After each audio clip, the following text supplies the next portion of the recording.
আসসালামু আলাইকুম গাইস, ঈদ মোবারক। আজকে ছোট্ট একটা ব্লগ ভিডিও বানালাম আর এখানে ঘুম থেকে উঠে সকালে গরুটাকে একটু ভিডিও করলাম যে আজকে তো গরুটাকে জবা করে দেবে। এখন দেখি আমাদের বাতিজি আমার আসতে, তখন বাতিজি যখন ক্যামেরাটা করে তখন বাতিজি শরম পাই দিছে দূর।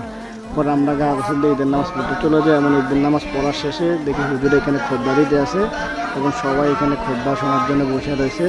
পরে হুজুরে খোদ্াগুলো দেওয়া শুরু করছে এবং সবাই মনোযোগ দিয়ে এখানে খোদ্াটা শুনলো।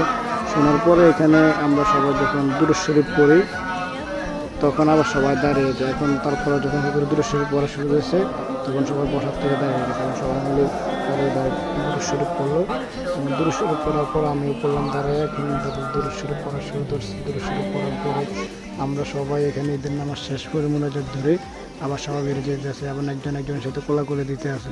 পরে এখানে আমি চলে আসি, এটা হচ্ছে আমার বাড়ির কবরস্থান এবং এখানে আমার বাবা ঘুমিয়ে আছে। ওই যে ওটা হচ্ছে আমার বাবার কবর। এবং এখানে এসে আমি কবরটা দেখলাম, পরে আমি এখানে কবর জিয়ারত করলাম।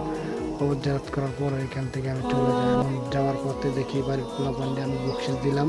ছোটো ছোটো বাচ্চাকে আমার কাছে বাংতি টাকা ছিল না, তার জন্য আমি তাদেরকে নোট দিছি। এখন তারা নোট পেয়ে একজন আরেকজনের সাথে ঝগড়া হয়ে গেছে এবং পরে তাদেরকে মিলিয়ে দিলাম।